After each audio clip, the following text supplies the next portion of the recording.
You're listening to the We Are Libertarians podcast network. Find all of our shows at wearelibertarians.com. Hey loves, Haley Steinfeld here. Let's be real.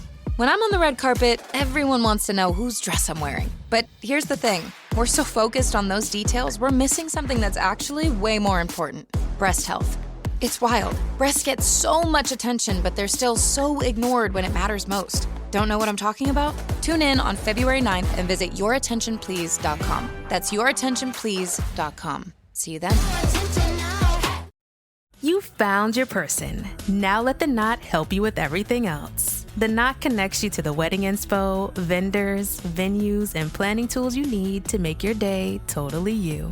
Having helped plan 25 million weddings, we've got your back when it comes to every little detail like RSVPs, budgets, and more. Because your wedding comes to life with the connections that matter the most. Get started at theknot.com/audio. The Knot. Let's plan your wedding together. Welcome to the We Are Libertarians Libertarian Presidential Candidate Debate Series. I am Hody Johns. I am your host. I am joined here with, you know him, you love him. This is Arvin Vohra. Arvin, how are you doing today? I'm doing good. Excited to be on. Appreciate you guys setting this up and having me on. Yeah, our second time doing this. About half of them I've spoken to him before. Half of them I haven't. But you can find Arvin and me talking about his book, which I finally got around to reading, by the way. Pull Out. Awesome book. Highly recommended. Awesome. Appreciate that. Yeah. No, it's great. I was excited to see it up there on the political books, libertarian books. However, it was it was nice to see that climb in the chain. I'm sure you're happy about that as well. Yeah. It's terrible when you're the only one who reads a book and you want to talk to people about it. But yeah.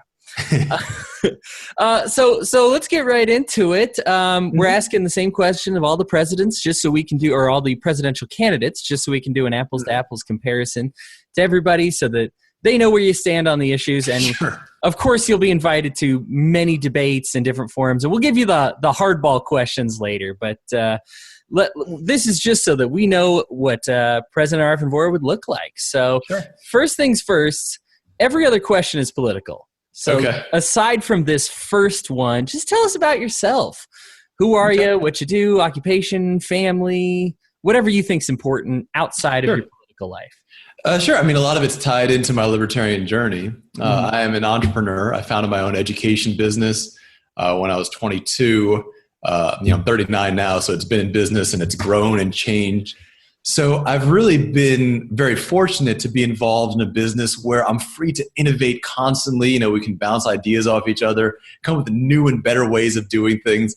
And what's amazing about being able to be an entrepreneur in an unregulated area is that you can really try out new, great ideas all the time. And I would say that from year to year, even month to month, our business isn't even the same. It so quickly changes. We don't stagnate. We constantly change. And that to me is something that I would like to see a lot more people have the opportunity to do. It's something that I think a lot more people can do or would do if they weren't, hamstrung by government. I'm sure we'll get into that later. Sure. I'm also an author. I've written several books. Some of them have been published internationally. Some of them haven't.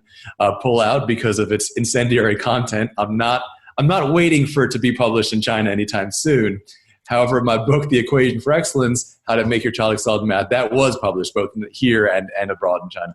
So, I've had some reach in that type of areas, and those types of areas. What really drives me, both in a personal sense, is a pursuit of both freedom and a pursuit of excellence. That's why I dedicate myself to education. I think education is the most important part of any society, any culture, however you define education, but what shapes us to be better than what we are. To me, that's the center of all of it. And I really would like to see a world in which government wasn't involved in education so that it could thrive and be better the way that government-free areas are. Yeah, I actually got, and I was a bit of a nerd. I got mediocre to good scores in math, but then I got like a perfect score on my ACT in math. And I was like, well, apparently I'm better at it than my teachers seem to think I am at it anyway. That often does happen. Yeah. So let's bleed right into it.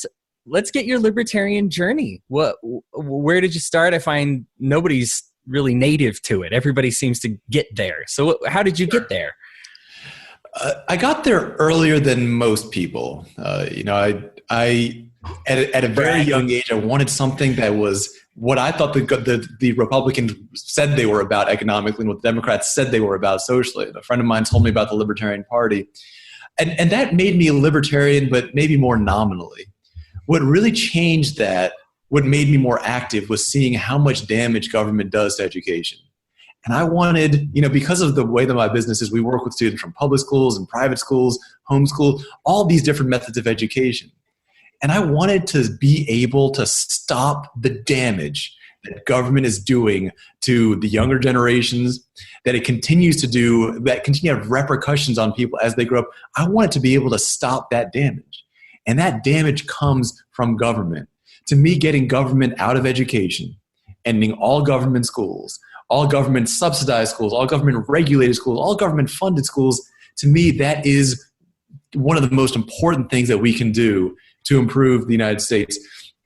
I want education today to be what the tech sector was. I want it to be a place that has great and innovative jobs, creates all these choices for people, where people have a million different choices of the kind of education that works for them.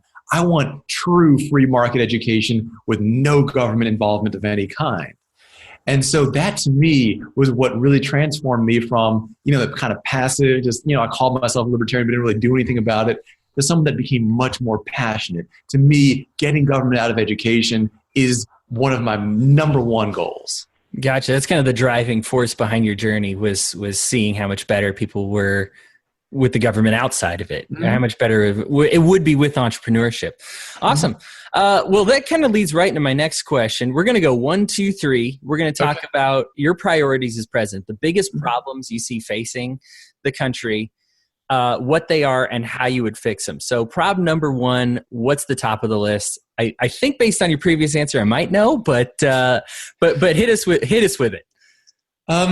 That education tax is not my number one. My number one is the income tax. I think we need to get rid of it entirely. And that needs to be achieved by cutting spending, dismantling most government departments, if not all, and just ending the federal income tax entirely. Ending the federal income tax, it's great for people domestically because it encourages people to actually work, and it gives you that great incentive. But as our economy becomes more global, it's actually much more critical. We're already seeing record numbers of people leaving the United States, abandoning their citizenship to go to places with lower taxes. At the same time, you think back to when the Rolling Stones left England because they wanted lower taxes. They became American citizens. That's what I want to see. I want to see the best, the brightest, the artists, the innovators, the engineers, the doctors, all the great people, the people who are great in a way that maybe they don't know yet, but are going to be doing something amazing. I want those people to come to the United States. And so to me, ending taxes is not just about what we're doing here, but actually about making immigration better. I want to attract the people who want no taxes. And at the same time, I want to make it easy for people who don't want to be part of a no-tax country. I want to make it easy for them to join another high-tax country if that's what they want. So my number one goal is to end the income tax by cutting government spending. That's a great goal. It almost juxtaposes or goes hand in hand with like kind of cutting down on some of the welfare programs that libertarians talk about. It's like, we don't want them coming here because of free money, but we do want them coming here for their money, for what they actually contribute. That makes a lot of sense. Problem number 2, what do you think it is and how would you address it? Education. Okay, there you go. And to me, that's something that can be addressed to a certain extent at the federal level by ending the Department of Education. And that includes not just the part that deals with secondary education, but ending the federal student loan program. The federal student loan program has allowed colleges to get away with murder, charging exorbitant tuitions that don't make any kind of sense. If you attend a private college in America, you're paying over $100 an hour to sit in a lecture. Now, I work in high-end private education, and I've never seen anything that charges $100 an hour to sit in a long-term lecture. I'm not talking about a one-off thing. You're seeing, some famous person speak, but to go to a lecture week after week, 3, 4, 5 times a week, paying $100 an hour, that's absurd. And that's allowed by the federal student loan program. I'll end it. It needs to go completely. So that's another major part. It's something that's handled by the Department of Education, and it's one of the things that needs to go. So I'm going to be ending that. Secondary education, primary education, that's usually handled at the state level. However, there are ways that a president can help with that. Simple example. If a family is choosing to homeschool and doesn't want to fill out the paperwork, they get in trouble with their state, the president can pardon them. And I will absolutely preemptively and post-emptively pardon every single person who breaks any of the, quote, truancy laws.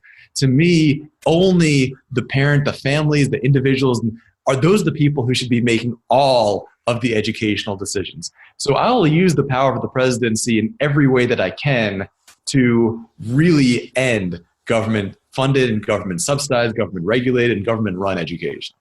It'd be nice to see pardons used on good parents as opposed to political allies that have helped donate to your campaign. It would be a nice change to see. All right, third and final problem. Well, obviously not final problem, but your what's your bronze medal of problems, and how do you go about it? U.S. foreign policy, the idea that we're still acting as the policemen of the world, the idea that we are essentially providing socialist Europe free military protection in exchange for basically nothing, that kind of stuff is just stupid. We don't gain any safety by being allied with France. France does gain safety by being allied with us. And what we're doing is we're basically in a one-sided military alliance where we just end up paying a bunch extra, having many more American men and women get either maimed or killed, psychologically damaged, because Europe doesn't want to, or maybe they do want to, but they found that they don't need to provide their own military defense because we're foolish enough to provide it for them. This is actually having, in addition to the massive negative primary consequences of killing people overseas, of damaging people at home, of wasting money, of misdirecting resources. In addition to those primary effects, it's having negative secondary effects. In most countries, the military tends to be largely staffed by men. Not 100%, but largely. And as what we're seeing in Europe is essentially what I consider to be human rights violations happening constantly. And to me, it's indicative of a culture that is basically realized that it doesn't need men to do men things because the United States is doing it for them. In Germany and France, for example, things like paternity testing have been banned. The reason has been that in order that if a lot of people do paternity tests, some of them might find out that they're not the father and might not want to provide, which obviously is the point of a paternity test. Yeah. That kind of stuff, those are secondary consequences of America providing the military protection for other countries. So the primary effects are more than enough. The secondary effects by themselves, in my opinion, would probably also be enough. And so I'm going to bring all the troops home. I'm going to shut down all foreign bases, seize any involvement in this kind of like world policing type stuff. That type of foreign policy doesn't make any sense anymore, and I will absolutely shut that down. That saves us a pretty penny, as well as fix a lot of the problems. Like you talked about the secondary and tertiary effects of these problems, even problems for other countries. All right, so let's take a step back from the presidency. We're starting from the presidency. We're going to work back. Let's say you've achieved the nomination for the Libertarian Party, and we're going against whoever the Democrats put up, and probably Donald Trump, but whoever the Republicans put up. Sure. If you get every single libertarian and every single one shows up to the booth, you're going to get like 16%. And that's just not going to cut it. And that's if all of them show up and we get really lucky. So we're going to work on questions where we hit the goal by pulling from some of those other parties. Okay.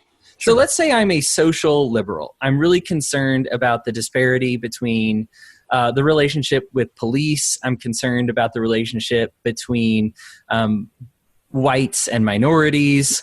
I'm concerned about, handicap access, all of those, social justice, all of those things. Mm-hmm. Why would I consider your presidency instead of what the Democrats have to offer?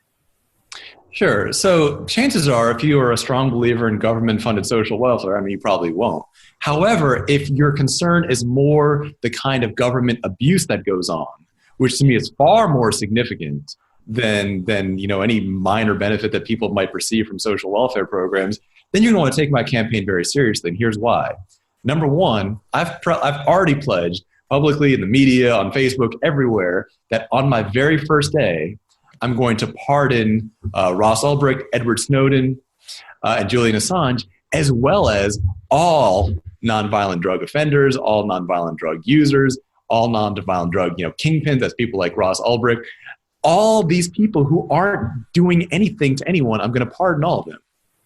The simple fact is the war on drugs has been used to be a war on minorities. There's no question in my mind on that. And what we're seeing now, in my opinion, is more evidence that the government is basically doing its best to maintain the class social structure. What we've seen, if you compare how they've dealt with marijuana laws and the way they dealt with the Wall Street bailout, when bankers fail to do their jobs and put the economy into a tailspin, and rather than letting them starve or have to take their kids out of private school or do something, the government bailed them out because these are the upper class and we want to make sure they stay the upper class.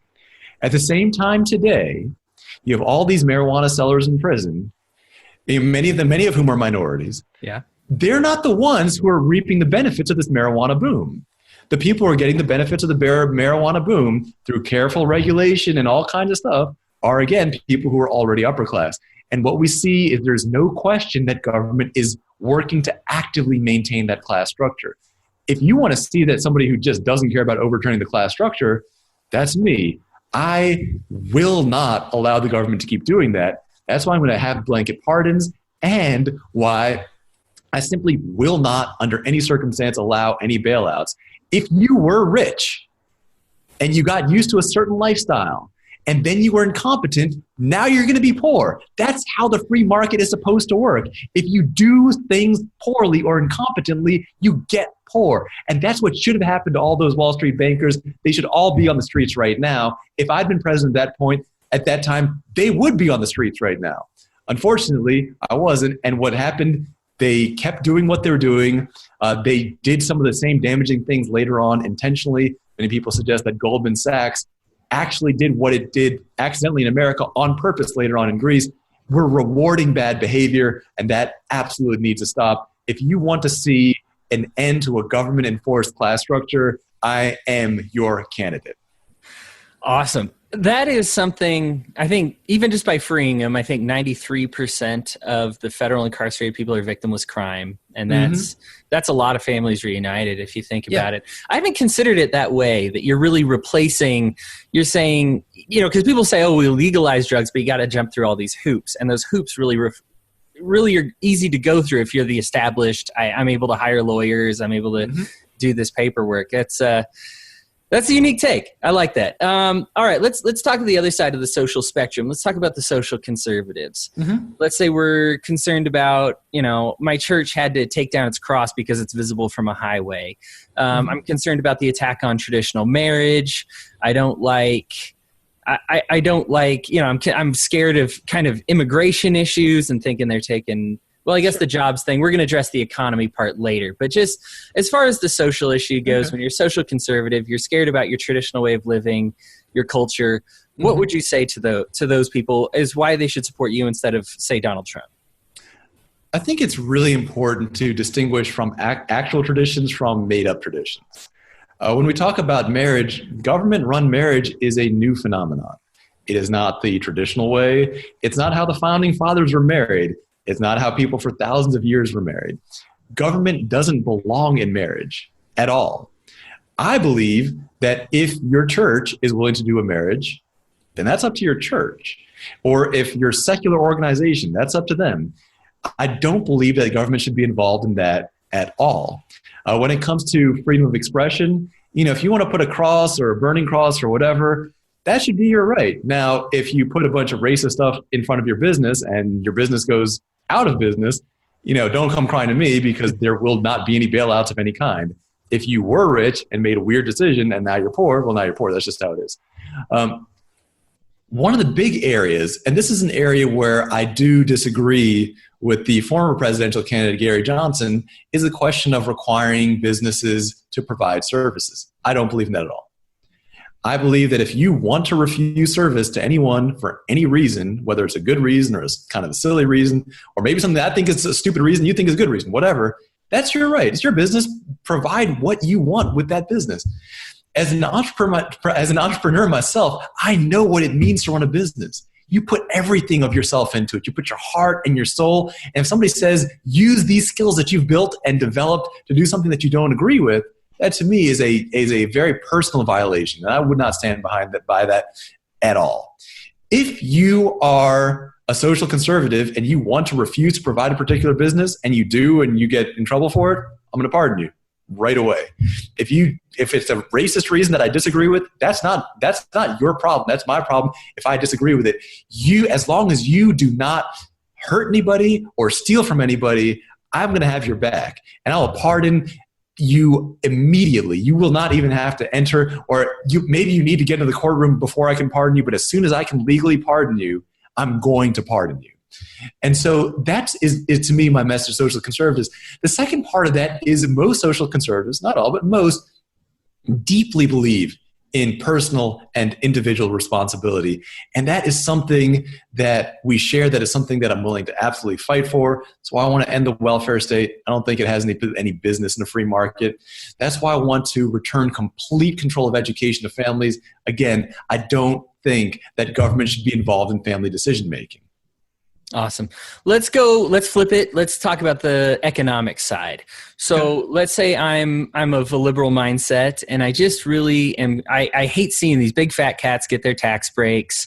And yet here we are picking at food stamps. I'm concerned about the split seems to be growing between the uber wealthy and the haves, the have-nots.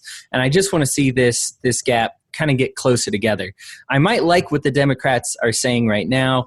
Why is it that you would be better for me than what they would offer me? I've spoken to, of course, living here in Maryland, right outside of DC, it's something that I hear a lot. And there are two motivations for it. Sometimes it's just jealousy. I'm jealous of that person. He has more than me. That to me is a low emotion. It is something that all people struggle with. I'm not saying I've never been jealous of anybody in my life. Of course I have, just like everybody has. But I recognize that as a character deficiency, and it's not something that I allow to guide my politics. If you feel jealousy, that's fine. But if you base all your actions on jealousy, that to me is selling yourself short. We can all be better than that. We're all going to feel jealousy, but we can all choose not to act on it. But when I really talk to people about this, it's not usually jealousy. It's not maybe 1 in 100 times, maybe 1 in 1,000 times. Most of the time, it's the unfairness of it. And there's a lot of unfairness that goes on. Why should a billionaire football team owner get taxpayers to build him a stadium? I don't think he should. Why should one big, powerful company get tax breaks that other people don't? I don't think they should. Now, the solution of punishing everyone equally, I don't think that's a great solution. I don't think that what we need to be doing is saying, this person has to pay, I have to pay 20% taxes, so this person should also have to do it. What I say is if that person's paying no taxes, you should also pay no taxes. Somebody asked Ron Paul once that, he said that, 50% people don't pay any federal taxes. What do you think about that? And he said, we're halfway there.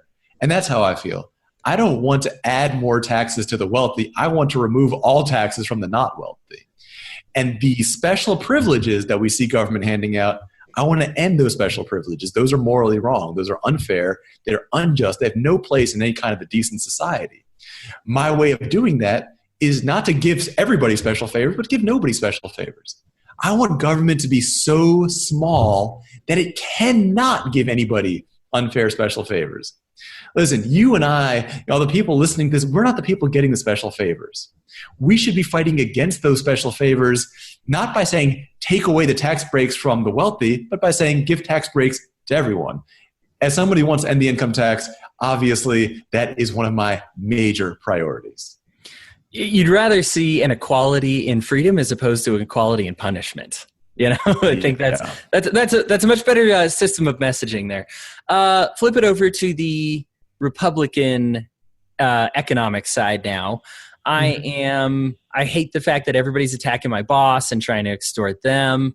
I don't like the size that the government has gotten to. I'm still concerned about defense, and I really want to make sure that we still have that intact. But it just seems like big government keeps growing and growing. Why is it maybe you would be better than, say, Donald Trump, who we're probably going to get from the Republicans? Sure. When it comes to fiscal conservatism, it's going to be very difficult to find somebody that's a stronger believer in fiscal conservatism than I am. My goal is to cut federal spending by about as much as possible.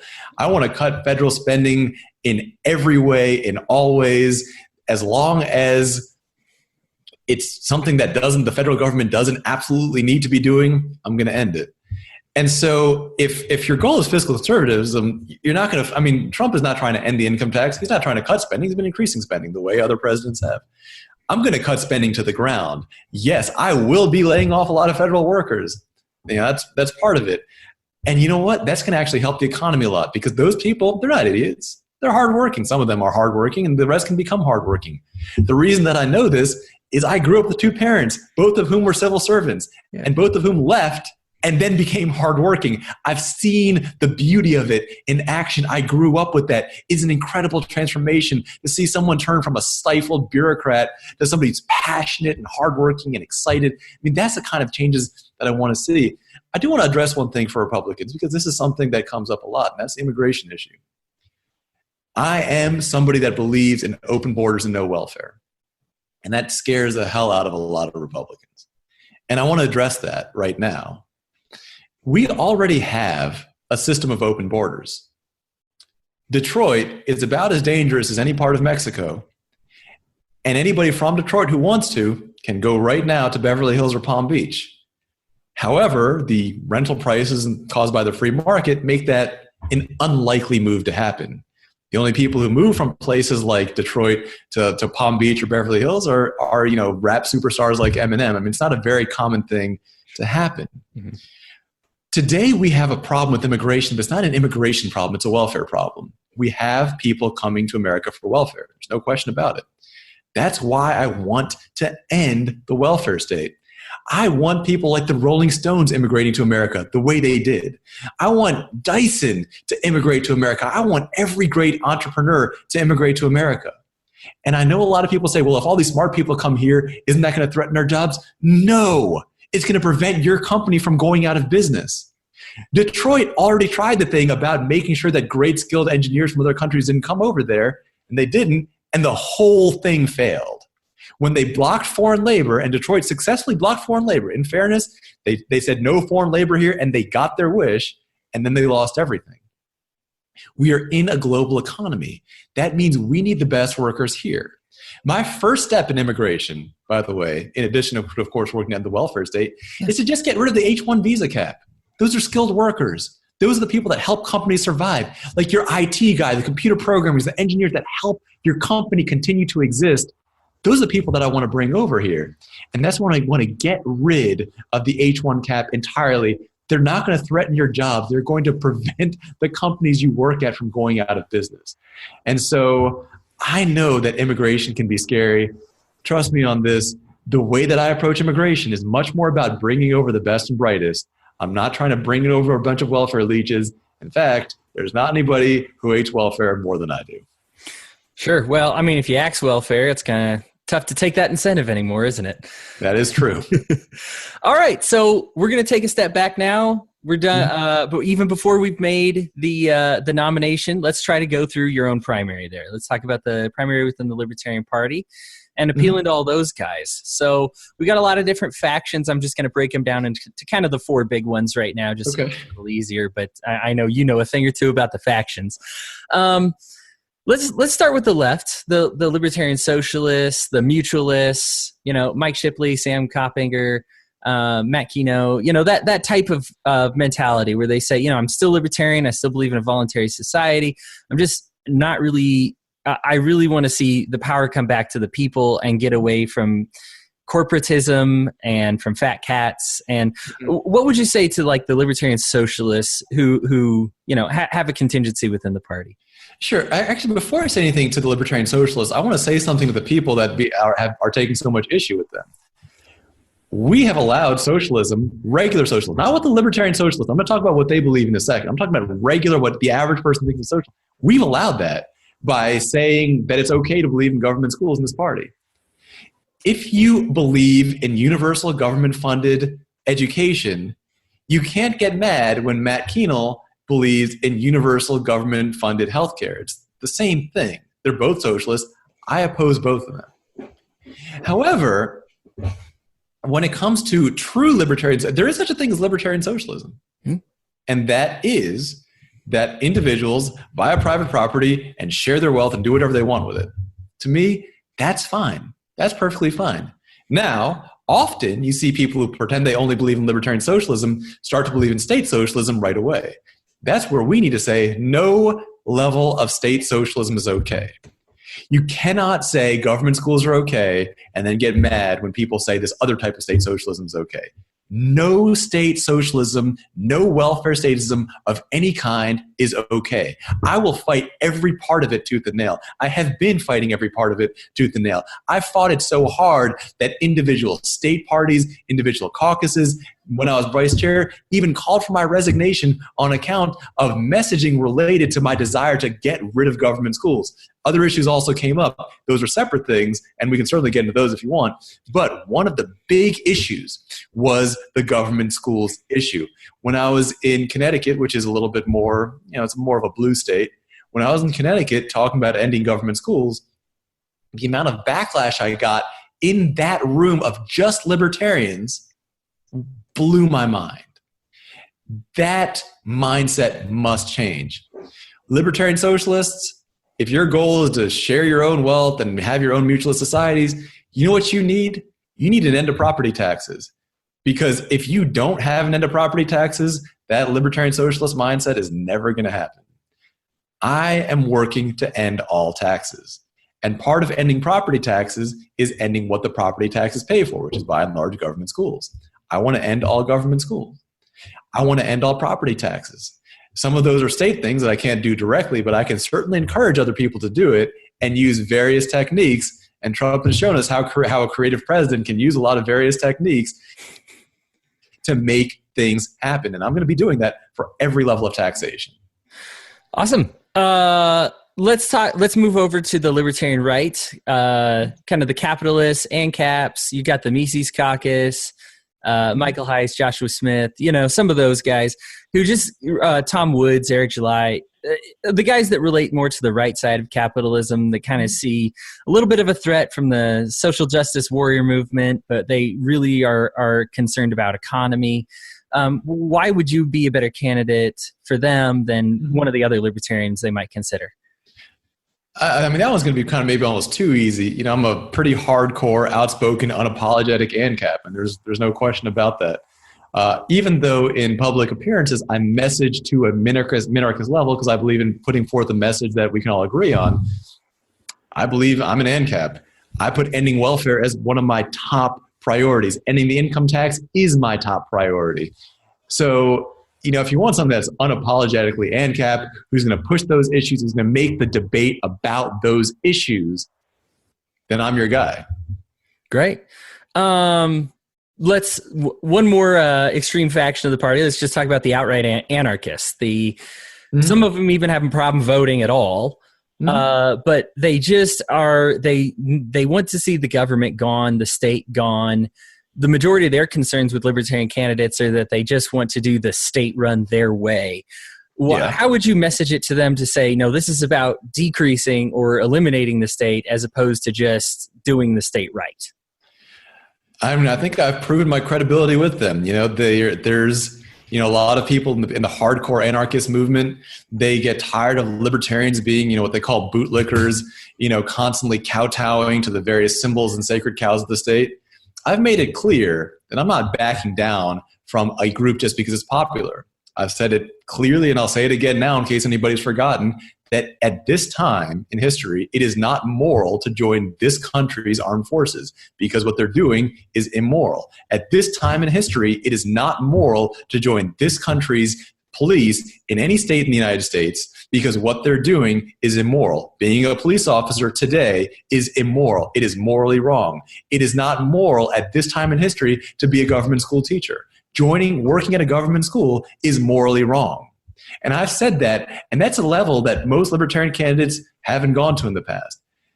It's a reason that I myself have often been kind of lukewarm about some libertarian candidates in the past. If we are going to change government, we have to change culture. The simple fact is that this culture that we have today, this culture right now, has produced this government. And if we got rid of this government right now, this culture would recreate this exact government. And I know a lot of people say there's no way they would do that. They already just did that. During the shutdown, we got rid of a small little part of government, and both the left and the right, everyone clamored to bring it back. This culture, if we get rid of government, will demand its return. We have to change this culture. And I am the person who will fight that cultural war. I'll fight it tooth and nail. I'll fight it no matter what the social or public consequences are. You already know that the social consequences, that the inter-party consequences, the external consequences, they don't scare me. Whether it's people calling for my resignation because I simply will not say that it's good to be a soldier, or whether it's people calling for my resignation when I say that government should not be making sexual decisions, or whether it's people calling for my resignation because I say that being a government school teacher is morally wrong, whatever the reason is, I have shown that I will not back down from those, and that above anyone else who's running, I know how to turn my issues into the center of discussion for a large group of people. Yeah, to the culture argument, you just look at the primaries between the Republicans and Democrats. I mean, they gave us the craziest people they could have given us. I mean, we get a chance every 4 years to do it differently, and we never do it differently. So it's definitely something we're focused on in the culture war. I will take an aside here, sure, just to say I know I was one of the ones who called for your resignation in the past. I regret it. I was upset with your messaging and still the way you said it. And you even apologized or said I should have said that differently or something like that. But I just was so like, I wanted to be seen. I'm still, for me, messaging is so key. I think especially as a member of the media, I just want to get it out there and bring as many people as we can into the fold of getting against the authoritarian message. And I just said, this is the type of messaging that's going to scare people off. But the more I have distanced myself from that exact situation and that decision, I just said, you know what, maybe I can disagree with his decision, but that doesn't mean kicking people out, asking people to resign, trying to keep them down. I just figure if you're listening to this podcast and you're like, I know that Hody guy hates that kid. What's going on here? That is no longer the case. I have come to terms with it. I totally understand where you were coming from. I would have said it differently. I think you might have said things differently. But yeah, I mean, as you mentioned, there were things where I said something that I thought would be funny, and I was like, well, it's not funny. It's just kind of a stupid joke. And I took, if I say something that I think is wrong, and I do sometimes, I either just take it down immediately if no one's really seen it, or if people have seen it, I apologize immediately for it. That's happened a couple times. It's happened maybe once or twice. I got a lot of publicity, but it's happened a few times where I put up something or shared something that, maybe I thought was kind of funny, mm-hmm. but, later on having realized, really the impact of it, it's not a fight worth having. When it comes to things like, whether or not you should be joining the military, that to me is a fight worth having. Yeah. Because when I see the Libertarian Party turn just like the NFL into a military recruiting organization, to me, that is not something that I'm willing to let by and watch happen. That to me is not okay. And so in that case, I'm not going to back down. If I say something stupid, I'm just going to back down and just say, yeah, sorry, I shouldn't have said it if it is the wrong thing to have said. Sure.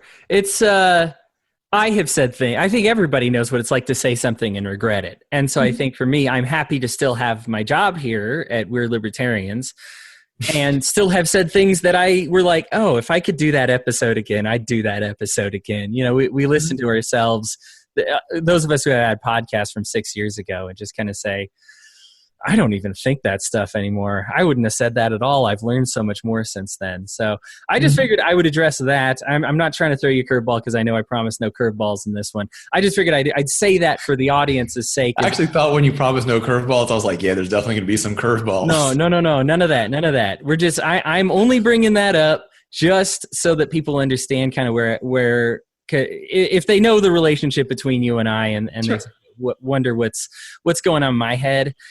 As of right now, I am completely open on the libertarian field. I'm loving these interviews so far because it's just given me, and maybe I'm even doing it for myself more than my viewers. Who knows? We'll see what happens. But I've loved to hear everybody's perspective because it's kind of created some clarity as far as the directions that I might go when I endorse somebody. But you are, I guess you should know, you are definitely still in the running. It's not like one of those guys where it's like, there's no way I'm going to do this, but I got to interview him anyway because it's my job. Okay, let's talk about the moderates, the minarchists. I know you talked about your messaging kind of gearing towards them. Traditionally, they're the ones who actually show up to the convention. They're the majority of the delegates. The majority of them are there, very small government. These are the same guys that, and forgive me for presuming, but probably would have given us Bill Weld. They gave us Gary Johnson. They've given us Bob Barr. These are the change comes in a suit people. How do you make your messaging suitable to them, especially because they're probably the biggest, I guess, hurdle for most candidates in order to get into that presidential status? Sure. I'm going to address that from a few different angles. One is a philosophical angle. There's a difference between a minarchist and somebody who's just not a libertarian at all. So, for example, minarchists do believe in government courts and they do not believe in government schools. That's a minarchist. Mm-hmm. If you do believe in government schools, you're not a minarchist. You're just somebody who has some views, but those aren't minarchist views. If you're a classical liberal, you still don't believe in government schools. You don't believe me? Look it up on whatever your preferred method of looking things up, what a minarchist is, what a classical liberal is. Doesn't involve things like government schools. It does involve things like the government running a court. It's those who have seen my public, my major media addresses or major media interviews, I should say. I speak from a minarchist perspective because I want to speak our views from an area that we all can agree on, that all of us who are here in good faith as good faith libertarians, either minarchists or anarchists can agree on. Minarchists and anarchists are going to disagree on whether or not government should be involved in courts. I personally don't think so. And I've spoken a lot about how most of us don't go to government courts. We call our credit card companies if we have a dispute. Those type of things. Those are interesting things to talk about to libertarians. But when I'm talking to the media about to the broad stream media, I speak from a minarchistic perspective. That to me is the role of a representative. Now there are people who aren't. It's not that they're minarchists in a policy sense. When they say they're minarchists, what they mean is they want someone with a nice resume. I don't think that resumes are that important. However, if resumes are very important to you, I do have a pretty good one. I graduated from an Ivy League school in math. I've started my own business. I'm an internationally published author. I've been on media not just discussing politics, but also discussing education. I have a track record that is respectable. I don't think it matters. I don't think it has anything to do with anything. But those who are looking for a resume rather than principles, I can offer both. I think my principles are more important and, in my opinion, more impressive than my resume, but I do have a resume. When it comes to another issue that minarchists often have is that they want their representatives to dress in a way in sort of standard business attire. I've run a business for a long time. I've been the vice chair of the party for 2 terms. Before that, I was representative at large. When I'm doing politics, when I'm doing business, I dress according to the needs. I don't think it's that important. I think principles matter and the kind of clothes you wear don't. But if they matter to you, you're not going to be disappointed with my wardrobe. But what it really comes down to is this. I don't think that minarchists are like sort of just dumb, hidebound people. I think most minarchists are open to exciting ideas. They've already come halfway. So many of them want someone who's going to get up there and really fight for their causes that are going to actually make the cultural changes that they want. And I'm that type of person. I'm not going to be pulling punches. I'm not another Gary Johnson who's going to basically make sure that none of his policies are known to anyone. I will make libertarian policies, libertarian ideas the center of American political discussion, as I've done with many issues in the past in the libertarian movement. If you thought that was a big group talking about something, just give me the nomination and I'll show you what it really looks like when you make a big group of people focus on something controversial. If you want to know what they're going to be focusing on, they're going to be focusing on pardoning, jury nullification, abolishing government schools, Bitcoin, and ending the income tax. Great. And I got to say, I vouch for Arvin on the suit. You can find him anywhere. He looks great. If you're listening to this on Spotify or iTunes, flip it on over to our YouTube or we'relibertarians.com because you can actually see Arvin in his full glory. He looks fantastic, and he always does. Does just great there. So let's talk about the nuts and bolts of a campaign. I've worked on a presidential campaign before.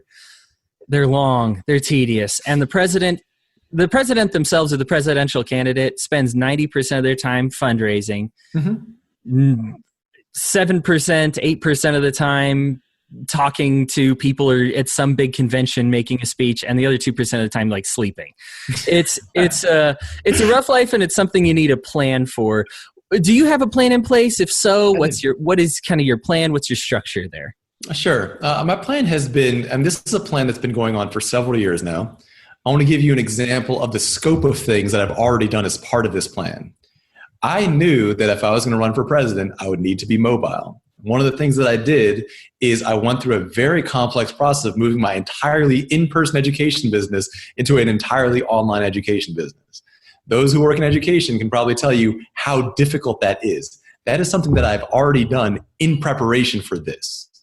So I've made sure that I'll be able to be anywhere in the country that has a reasonable-ish internet connection. If I'm somewhere with an internet connection, I'm going to be able to do that. I've also trained my staff to take over from me. So even if I'm gone for months at a time, my business can run without me physically being there. And so depending on how heated things get, that's going to be there. Within the campaign, though, there's going to be one very important difference between my campaign and the Johnson campaign in terms of logistics. The Johnson campaign did a lot of logistics well, and they did some of them poorly, especially when it came to media issues. Often, major media outlets would end up through desperation contacting just because I was somebody who was vaguely connected to the Libertarian Party and therefore maybe indirectly connected to the Gary Johnson campaign. We're talking about significant media, the Young Turks, that wanted to just follow them around and really just make them the center of their podcast for a few days or whatever. Voice of America. I mean, these are people that the campaign didn't get back to, did not even reply with a no, let alone with a yes. The way that my campaign structure is designed is we're going to make sure that we are actively getting, at the very least, responding to the media requests that come in. Yeah. We have an excellent plan. It's maybe a little bit tedious, but it's a well-designed, logistically well-designed plan to do media outreach and all that kind of stuff. When it comes to fundraising, I think that I have the beginnings of a pretty solid fundraising team. I know that if I get the nomination, you're going to have more people who are going to come into that. Even right now, though, fundraising is something that I've done before as the Libertarian Party vice chair. I've experience with it. I've done it through both, whether it's working with major donors or if it's, the kind of more grassroots type fundraising. As a simple example of the former, talking with big donors, I think people get what that's like. In terms of the grassroots fundraising, when I was a representative at large, this was during the Sandy Hook shooting, I was the one that spearheaded the fundraising towards having YouTube and radio advertisements that were about getting rid of gun-free school zones at that point. This is while the NRA was basically silent, the Republicans were saying nothing. We were the only ones doing anything, and that's an example, if you want to look back in the archives of a kind of more grassroots fundraising approach. Yeah. I'm ready to do either kind. I have experience with both kinds. And I do think that as a businessman, my experience with logistics, at the very least, is something that's going to come in quite handy. Great. Yeah, I think a lot of times with libertarians, we shut up when we shouldn't shut up, if that makes sense. There's times we say, oh, well, this is time that we need to kind of be quiet about our values. And Sandy Hook was a perfect example where I said, no, this is like the reason. This is like the reason we have these values. So, yeah, I appreciate that. Very last question. Okay. If people are interested in your campaign, interested in you, want to talk to you, love you, hate you, want to volunteer, want to talk smack about you, where's the right place? Where's the right place to? My website is votevohra.com. That's VOTE, like, you're voting for president. And my last name is spelled V as in Victor, OHRA. That's votevohra.com. Votevohra.com. Great. Arvin, thank you so much for making the time to come onto the show. I really appreciate it. I will be sure, I'm running through this with all the candidates that really reply or accept the offer. And we'll be opening this back up again. We'll be doing other episodes that will have curveball questions that I won't give you beforehand. And I appreciate that. I'm looking forward to those. Yeah, people can see exactly how well you think on your toes. And as well as debates between candidates as well. We're just running through this first so that everybody kind of gets a baseline at who these guys are, and then we can see how they go head-to-head in the playoffs. But I really appreciate you taking the time and coming out here. Do you have any last words for the audience? Just thank you for having me on. I really appreciate what you're doing. And the simple thing, what you're doing right now is the number one thing we need to be doing, which is we create our own infrastructure with you. We are creating our own media. You are creating the libertarian media. That's going to make a huge difference in 2020. Awesome. Thank you so much, Arvin. And if you enjoyed this podcast, help us keep it going. Join our Patreon, get the benefits there. Visit us on Facebook, share our media. We're not even asking for your money. Just spread this around to your friends. If you heard something that you like or didn't like, throw it on Facebook. All attention is good attention as far as I'm concerned. We'd love to hear from you, love to hear what you think about, and we're just really interested in the conversation. So again, Arvin Vohra, thank you. We're Libertarians signing off. We really appreciate you listening.